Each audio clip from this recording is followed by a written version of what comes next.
Bismillahirrahmanirrahim. Alhamdulillahirabbil alamin wassalatu wassalamu ala asyrofil anbiya'i wal mursalin wa ala alihi wa sahbihi ajma'in, amma ba'du. Alhamdulillah, sedang dimuliakan Allah Subhanahu wa taala.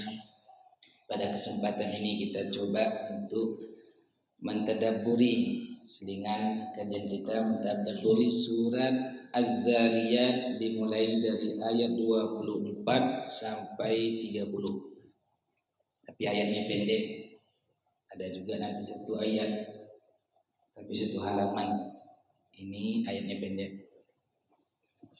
Qala Allah Ta'ala, hal ataka haditsu dhaifi Ibrahim al-mukramin idh dakhalu alaihi faqalu salama qala salamun qaumun munkarun faragha ila ahlihi faja'a bi'ijlin samin faqarrabahu ilaihim qala ala ta'kulun fa'awjasa minhum khifatan qalu la takhaf wa basyaruhu bighulamin alim. فأقبلت امرأته في صرة فصكت وجهها وقالت عجوز عقيم قالوا كذلك قال ربك إنه هو الحكيم العليم. Kita mulai ayat 24. Hal ataka haditsu dhaifi Ibrahim al-mukramin, apakah telah datang kepadamu Muhammad cerita tamu Ibrahim yang dimuliakan? Ini kisah awal penerimaan tamu. Kisah Nabiullah Ibrahim alaihissalam yang Allah Subhanahu wa taala ceritakan kepada Nabi kita sallallahu alaihi wasallam, lalu menerima tamu ini menjadi syariat dalam agama kita. Dalam hadis yang sering kita dengar, Nabi sallallahu alaihi wasallam menyebutkan, man kana yu'minu billahi wal yaumil akhir falyukrim dhaifahu. Siapa yang beriman kepada Allah dan hari akhirat, muliakanlah tamunya. Memuliakan tamu itu diikat dengan keimanan kita kepada Allah dan hari akhir. Semakin tinggi kualitas iman seseorang, semakin bagus pula penerimaan tamunya. Lalu Allah Subhanahu wa taala menyebutkan bahwa tamu Ibrahim alaihissalam ini adalah tamu yang dimuliakan. Disebutkan dalam tafsir, al-mukramin ini adalah malaikat. Dan Al-Imam Ibnu Katsir rahimahullah menyebutkan ada 3 malaikat yang merupakan menjadi tamu Nabi Allah Ibrahim alaihissalam, yaitu Jibril, kemudian Israfil dan Mikail. Kalau Jibril tugas beliau membawa wahyu. Kalau Israfil, bayangkan tamu ini datang. Satu lagi Mikail, menurunkan hujan. Luar biasa ini. Tamu yang 3 ini datang dalam bentuk wajah pemuda yang ganteng-ganteng. Begitu tamu ini datang, izdakhalu alaihi, tatkala mereka masuk ke tempat Ibrahim alaihissalam, faqalu salaman, mereka mengatakan salam. Tidak disebutkan assalamualaikum, salaman. Lalu dijawab oleh Ibrahim alaihissalam, qala salamun, Apa bedanya salaman dengan salamun? Kalau salaman begini, kalau salamun, nah ini dari segi kekuatan baris. Bahasa Arab itu baris yang paling kuat adalah dhammah, kemudian fathah, lalu kasrah. Dhammah artinya yang baris, ada waw, satu waw bertolak belakang, itu dhammah. 69. Nah, dalam bahasa Arab itu adalah baris yang paling kuat. Setelahnya baru baris atas, baru berikutnya baris paling bawah. Disebutkan oleh Syekh Shalih Al-Munajjid, Allah Subhanahu wa taala menukilkan ungkapan Ibrahim dengan bentuk dhammah, salamun. Padahal tadi tamu ini mengatakan salaman, dijawab oleh Ibrahim salamun. Ini menunjukkan bahwa jawaban salam itu harus lebih dibandingkan dengan yang memulai. Dan ini menjadi syariat agama kita juga. Dalam surat An-Nisa Allah Subhanahu wa taala menyebutkan wa idza huyyitum bi tahiyyatin fahayyu bi ahsana minha aw rudduha. Apabila ada orang mengucapkan salam, maka balaslah salam itu yang setimpal atau lebih baik. Kalau ada yang mengucapkan assalamualaikum, minimal kita jawab waalaikumsalam. Lebih bagusnya waalaikumsalam warahmatullahi. Ada yang mengatakan assalamualaikum warahmatullahi, kita jawab waalaikumsalam warahmatullahi minimal. Bagusnya lagi tambah waalaikumsalam warahmatullahi wabarakatuh. Ibrahim alaihissalam ternyata sudah mempraktikkan ini. Beliau walaupun bukan dalam bentuk tambahan kalimat, tetapi dalam bentuk baris, dan baris yang terkuat dalam bahasa Arab tadi adalah dhammah. Ini juga nanti kalau kita ingin baca kitab kuning, kitab gundul yang tidak ada baris, kalau tidak ada yang menjadikannya baris atas, tidak ada yang menjadikannya baris bawah, maka dikembalikan kepada hukum baris yang paling kuat adalah dhammah. Saya begini, Allahu Akbaru. Kalau ada yang mengatakan, kenapa Allahu? Kenapa tidak Allaha? Kenapa tidak Allahi? Jawabannya balik bertanya, kenapa bisa Allaha? Kenapa bisa Allahi? Karena tidak ada yang merubahnya kepada Allah, tidak ada yang merubahnya kepada Allahi, maka kembali kepada baris yang paling kuat adalah Allah. Terkadang pertanyaan orang harus dijawab dengan pertanyaan kembali. Nah, ini dari segi baris. Kemudian setelah Ibrahim alaihissalam mengucapkan salam, qaumun munkarun, kalian ini kaum, kalian ini tamu yang tidak saya kenal. Ini menjadi pelajaran tentu bagi kita bahwa seorang nabi bernama Ibrahim alaihissalam yang Allah juluki dengan Khalil. Khalil itu artinya Habib. Bedanya Khalil lebih tinggi lagi. Kalau Habibullah kekasih Allah, Khalilullah juga kekasih Allah, tapi lebih tinggi tingkatannya. Maka dalam Al-Quran nanti Allah sebutkan tentang orang yang paling dekat, orang yang paling dia cintai itu berpisah, saling bermusuhan di akhirat. Al-akhillau Gibran, al-akhillau, Allahu Akbar. Ini mausu'ah. Tidak takut lagi kita kalau ada lupa ayat bismillah. Sudah ada kamus kita di sini. Pada hari itu teman-teman dekat yang sangat saling mencintai akan saling bermusuhan, kecuali orang-orang bertakwa. Walaupun tidak ada ikatan darah di antara kita, kalau sama-sama takwa kita enggak bermusuhan. Sebaliknya, Satu bertakwa, satu tidak. Walau seibu sebapak, mereka akan saling bermusuhan. Termasuk suami istri pun akan saling bermusuhan. Fa idza ja'atis shakhah, apabila datang hari kiamat. Sambung Gibran.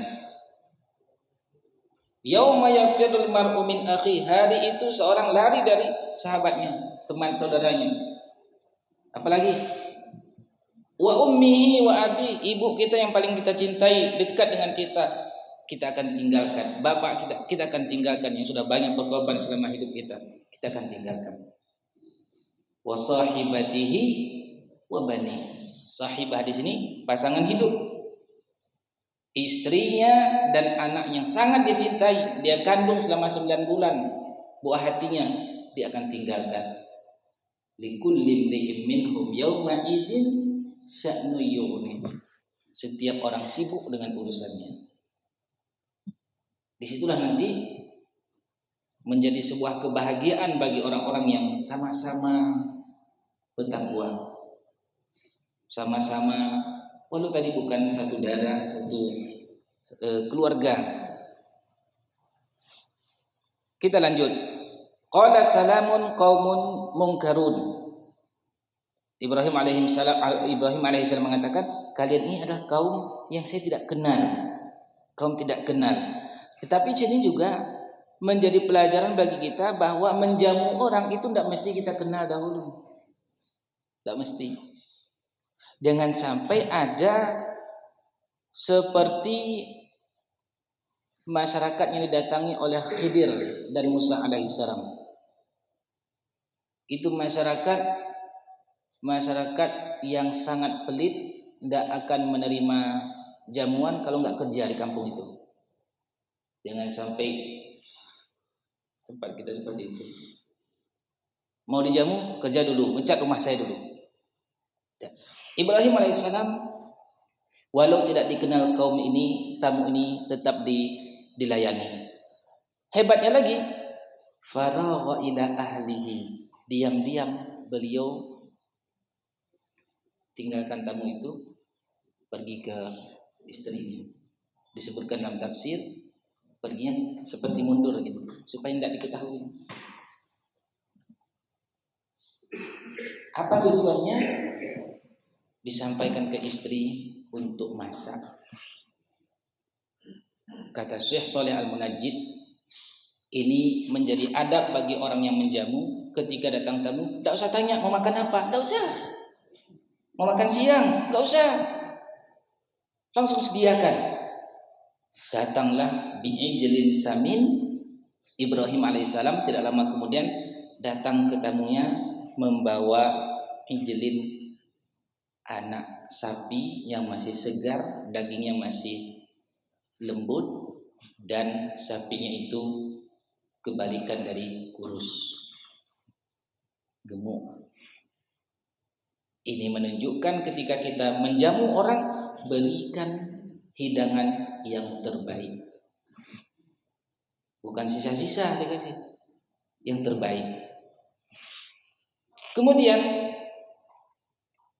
faqarrabahu ilaihim. Ini juga menjadi titik penting dalam menjamu, bahwa Ibrahim alaihissalam langsung menghidangkan makanan itu. Apa maksudnya di sini? Jangan sampai tamu mengambil makanan ke dapur kita, tapi kita yang menghidangkan. Makanya kalau orang Arab itu, orang Arab kalau kita bertamu ke rumahnya, dia akan perhatikan semua tamunya. Mana yang kurang, langsung. Tidak perlu tanya lagi, kurang minum ya? Tidak, langsung dikasih minum. Kata Syekh Saleh, semestinya tuan rumah itu tidak boleh diam. Perhatikan apa yang kurang. Jangan sampai tamunya sudah hampir pingsan, enggak datang air, makan sudah banyak di sini. Begitu perhatian. Maka di antara adab yang bagi kita yang menjamu orang, faqarrabahu ilaihi, langsung kita berikan. Dalam tafsir Ibnu Katsir disebutkan bukan disiapkan dulu makanan lalu dipanggil, bukan, tapi langsung diantar ke tempat tamu itu. Ini yang dilakukan oleh Ibrahim alaihissalam. Tapi ternyata tamu ini aneh, sama sekali tidak menyentuh hidangan. Hingga Ibrahim mengatakan, "Ala ta'kulun? Mengapa kalian tidak makan? Ini aneh tamu. Kalau kita hidangkan sapi muda, gemuk dengan dibakar yang sangat enak ke Bale An-Nur, jangankan sapi seperti ini, alhamdulillah kopi pun selesai. Luar biasa. Ini aneh tamu. Makanan sudah enak dihidangkan, sapinya kalau istilah kita bakar guling itu. Oh ya, sudah lezat nih. Tapi mereka tidak makan. Ala ta'kulun? Mengapa kalian tidak makan? Akhirnya fa'aujasa minhum khifatan. Timbul rasa aneh ini orang.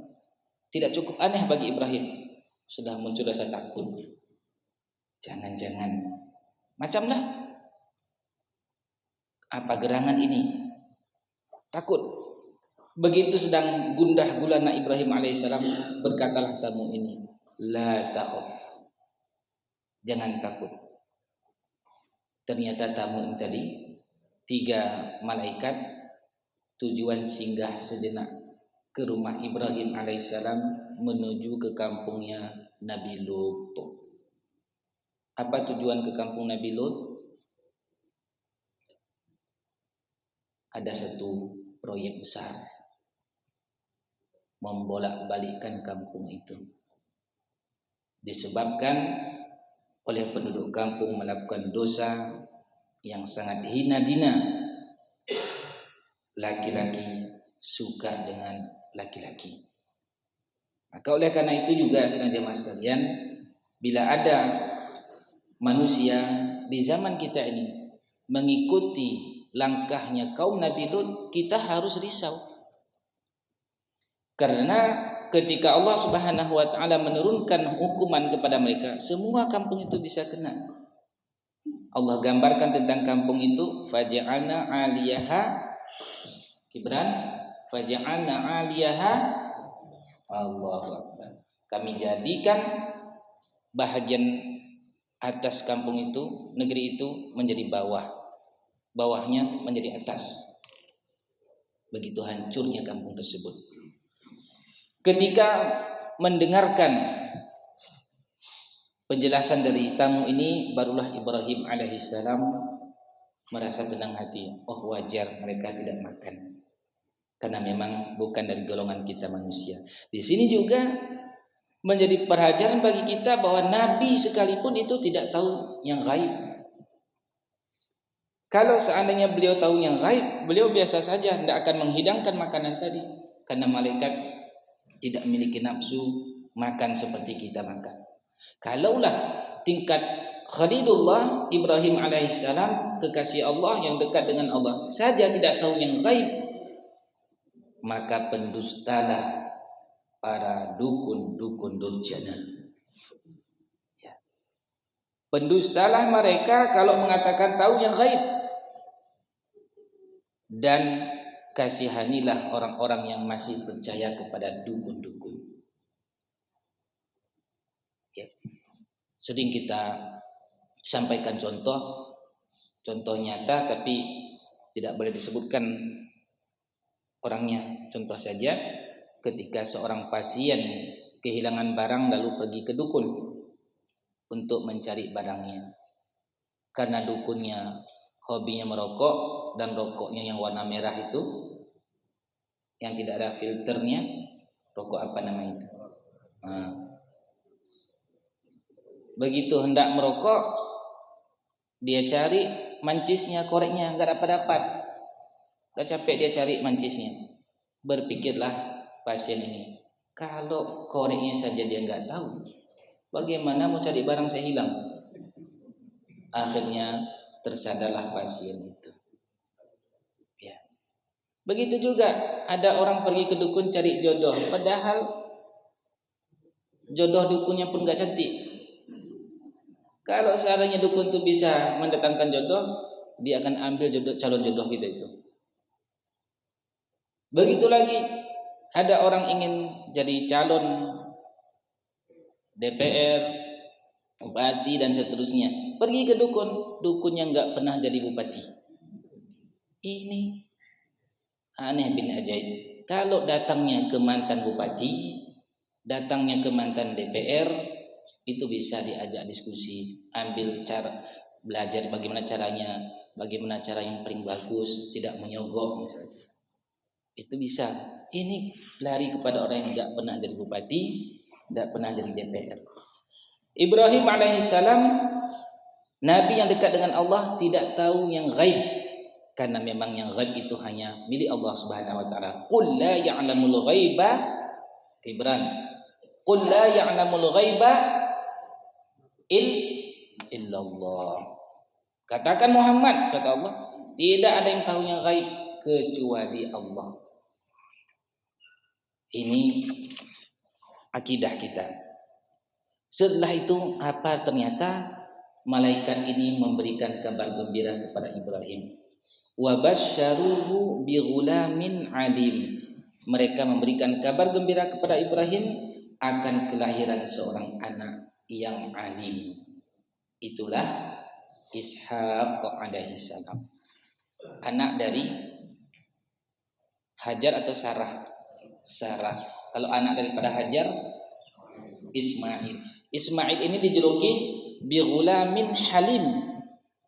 Kalau Ishaq bi ghulamin alim. Apa bedanya? Kalau halim itu lembut, santun, penyabar, dan itu cocok untuk Ismail. Kenapa? Karena beliau hendak disembelih. Cocok. Kalau orangnya alim disembelih, bahaya nanti dikeluarkan jurus supaya tidak disembelih. Nah, Ismail ibunya Hajar, Ishak ibunya Sarah. Berarti istri Ibrahim berapa? Nah, cepat sekali jawabannya. Jangan takut, emak-emak, ibu-ibu di sini orangnya setia-setia. Nah, jangan lari ke sana. Ayat 2 sebelum terakhir.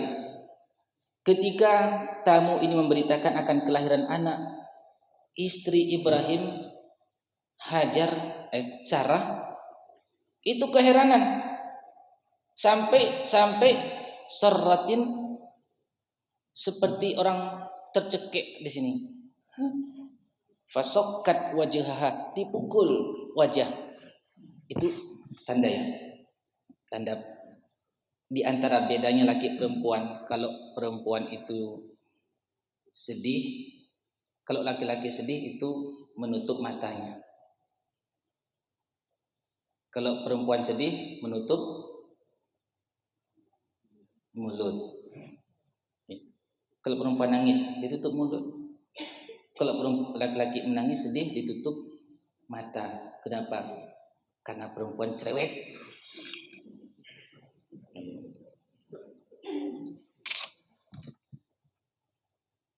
Kalau laki-laki,